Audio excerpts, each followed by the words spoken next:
Unlock your potential with a comprehensive suite of investing tools and expert education with GammaEdge. Start your free 14-day trial today. So one of the things that we do, Taylor and I do in the morning, is we still post stuff up in the PBI channels. Let me just pull this over here so you can see it on your screen. And why that's important is we're now with the pre-market available to you, and now with the web app, we've gotten to a point where we think you guys can effectively feed yourselves to a large extent. So it opens the door to another phase of tools and thinking that we'd want everyone to go through. So Terry had asked yesterday about the if-thens that I had put out, and they're down here in this PBI BMO. You have to be a gold member or on your trial to access this. And we get a lot of questions about why that is. It's because it takes like an hour and a half to write this thing in the morning. So it's a lot of time. We get up early. I get up early and do a lot of studying before I start doing all this. So time is valuable, and this is behind the gold tier. But the point is we want you to learn how to do this on your own. And so I started with the 0DTE slide here. And basically, this is right after the data was updated. Again, don't really tackle that before 7 a.m. Eastern time, even though the timestamp says 6:32. It may not be fully populated. It takes a little bit for the synchronizations to occur, and then we have some checks, quality checks that we have to do, and just want to make sure that everyone doesn't, get on this thing at 6:33 in the morning, because you will get wrong information at 6:33 in the morning. It's never ready for prime time. So 7 o'clock is your time in the morning that you should you should be looking at this. So if thens are born out of the the concept of you're in the heat of battle, you're looking at stuff during the day. And James, I saw you're on, so you can attest to this because this is your bread and butter. You need a plan, and the plan that we're developing for everyone is how to interpret the surface. What's it look like? Much like what we were just going through in terms of the gamma structure and the gamma questions and things like that. Also in context of the delta, the transitions and things like that. So we've laid out a framework here, and still iterating it because we're going to bring a large language model to the table with this, and so the inputs that we're providing that have to be fairly concise, and so I'm trying to get very structured and be able to close the loop on what was right and what was wrong and what we're talking about. So I always, as for the new folks, always start by identifying the transition zone. You'll note conspicuously probably that there's no white box here, and that is because we were in a special condition today for just the structure sometimes does this, where we have the red dot, which is minus GEX, was over the green dot, which is plus GEX. And that means that we had a put-dominated strike up higher, the largest one in the structure, than anything that was down below it. And so that causes this inversion. And for those of you who know what the transition zone is and you know how it's constructed, when these are inverted, the rules basically won't allow that to be easily done. So we kick the algo to the curb, and we don't paint the white box, and we want you to go on manual mode and just look at the structure, because something's different. And that's really, really important to do. We don't want to, handle it and artificially paint another box here or something like that. So that's one of the first things. And like I said, here we're inverted in the GEX structure. By definition, we cannot calculate a valid GEX transition zone. The next thing that I want you to start thinking about is to start looking what we call the left-hand plane and the right-hand plane dominance, and that's born out of the 3D charts that we have. The left-hand plane corresponds to what is below the spot price, the yellow line, and the right-hand plane corresponds to what's above the yellow line or above spot price. And it's important to get context on what are we seeing. You know, is all of this red from here all the way on up? Is all of this green all the way on down? And you can see, your eye can immediately see the case is we actually do have some green above us in the right-hand plane. And what does that mean? It means effectively that even though these are out of the money or near the money, at the money calls, they're of significant magnitude. And this is going to be pretty powerful because you've got enough out of the money calls to flip the in the money puts that are sitting right here. Now, think about that, right? An in the money put has a delta that's minus 50, minus 60, minus 70. And out of the money call, a single one is going to be, less than 50, call it 40 or call it 30. So I need more out of the money options in order to offset an in the money option. And so why that is important is that this is telling you there's something going on in this interaction, and you need to be able to understand that and appreciate that. So the next part of this is that we basically we've added this new column called this net OI, and that net OI is this column right here. And we're netting, as I was saying earlier, we're netting the put and the call OI together for you and coloring it, who's in control, the calls or the puts. And you can see it also has a transition, much like what Gamma does. It has a transition, and the delta transition is what we're going to rely on today. And the delta transition, or DEX transition, started right at 4205. That's important because you can see at that strike and all the strikes above it, we remain in a positive delta or positive call dominated environment. And then down here at 4160, all strikes below that 4160 are in a put controlled or a put dominated environment. So if spot price, this is why this is important, if spot price would have fallen today down to 4160, even though all of these are green, meaning that they're call dominated because they're in the money calls, we would have seen the dominoes flip. And as spot price drops through the complex, you would have clearly seen, because of this structure right here, because that 4160 is completely controlled by in the money puts, as this thing drops, right? More and more and more of these are becoming in the money. It's just going to push the deltas down the strike chain. And so you're going to just see more and more and more red just kind of accelerate into the structure. The flip of that is what we saw today. We actually saw price move upward, and as price moved upward, we started getting captured by the call side of the equation. That added the calls, and as we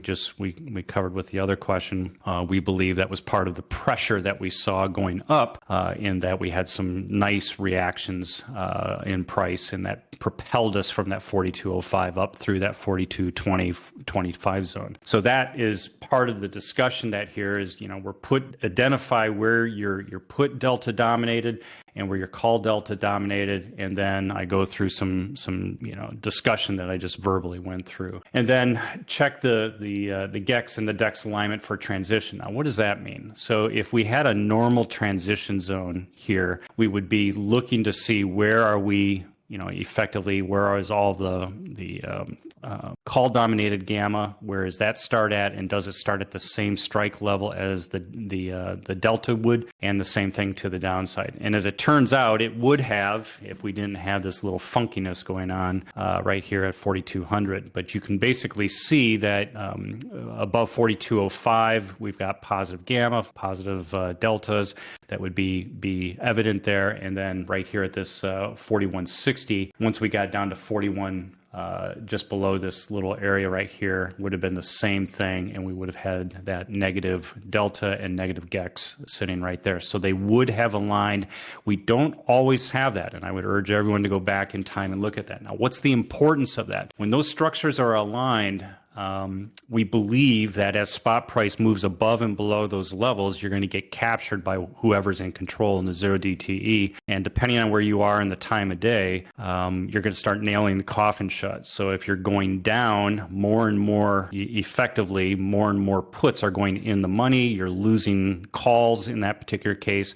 And if you start moving into this particular area, it's going to get heavier and heavier and heavier because your overhead has got a lot of negative deltas. The flip is what we saw today. We moved up, and as we moved up, we had more positive or call domination on the deltas, and that was very supportive, right? So now that's going to keep pushing us up, and then we had the decay from all of these puts, which were out of the money. They were just decaying today, and that was that charm that was keeping us propped up. Plus, we had, as I showed earlier, we had Vanna effects today also because we had the decrease in volatility. Decrease in volatility with a combination of pushing upward in overall price is accretive to positive deltas going in, and you just get this big storm of charm support, positive deltas from Vanna, and then the overall delta structure being supportive of pushing us forward because of gamma. So we lay in all that out,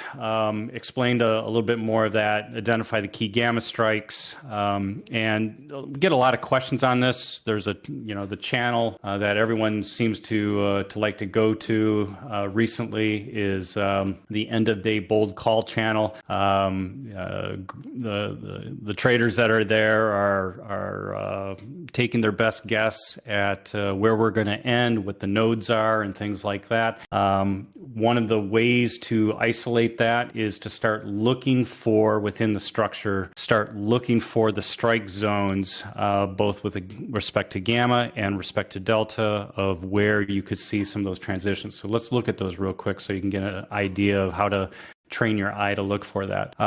From the morning view, anytime that you're going to see a sign change, so you've got green to red and red to green, this would form a delta node, and then the same thing with the gamma. It doesn't always have to be gamma and delta the same way. Just today they lined up almost 1-to-1. And so I identified out for you, the different areas that we could potentially go to where we, could potentially park. Sometimes we get it right, sometimes we don't get it right, but just be aware that there are those nodes to pay attention to. Those are areas of low exposure.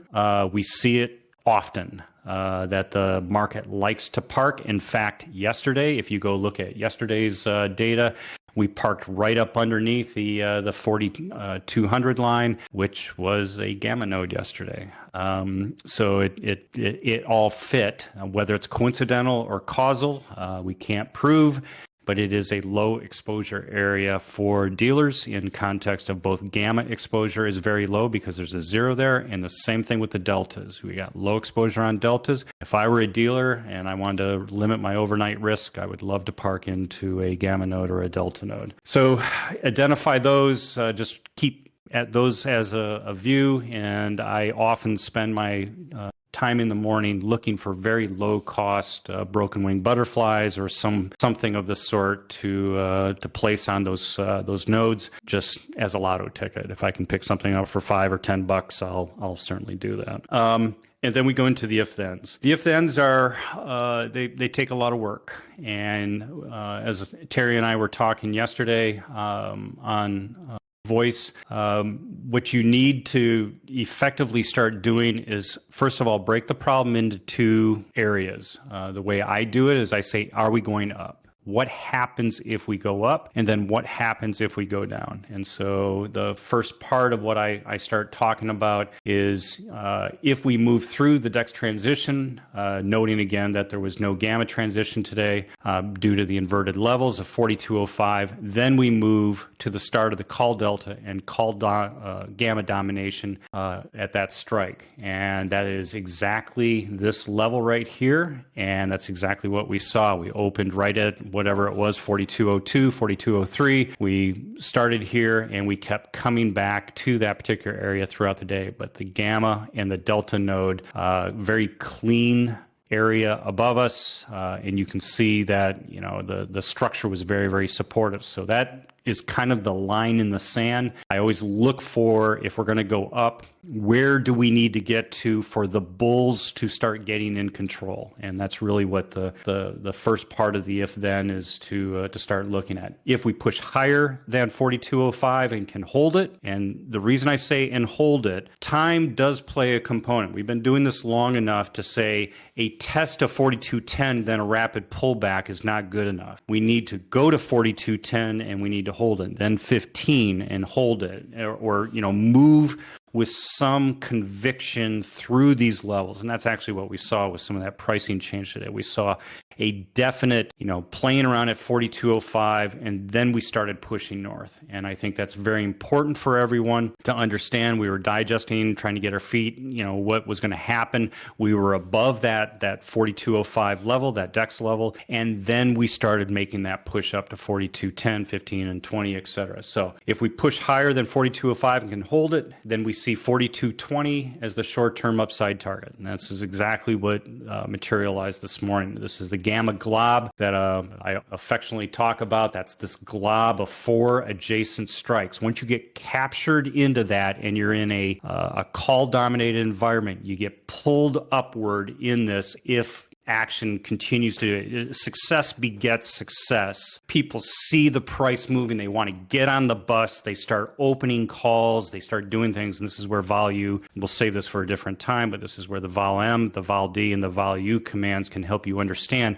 where are they starting to really target, and that's what pulls us up towards those prices, or what we believe pulls us upward towards those prices. So that was the Gamma Glob. As we move through that 4205 to 4220, we not only change deltas according to the normal change in spot price, but we feel the acceleration of gamma as we move up through this zone. This is exactly what we were talking about with the earlier question. If we push into 4220, we see a potential stalling and resting spot for the market. So let's go look and see why that is. So at that particular area, you can see we've got this little depression right here. So the pressure after coming up through here, we posited that you've made a substantial move. All right, so the gamma that is at that level, not taking into effect the intraday targeting that could be going on, but the gamma that's at that level from the pre-market area could offer an area of respite, an area of pause, because the pressure of coming up through these 4 strikes is not going to be as significant as it is here. Now, we still have pressure up here at 4230. You can see it pretty clearly.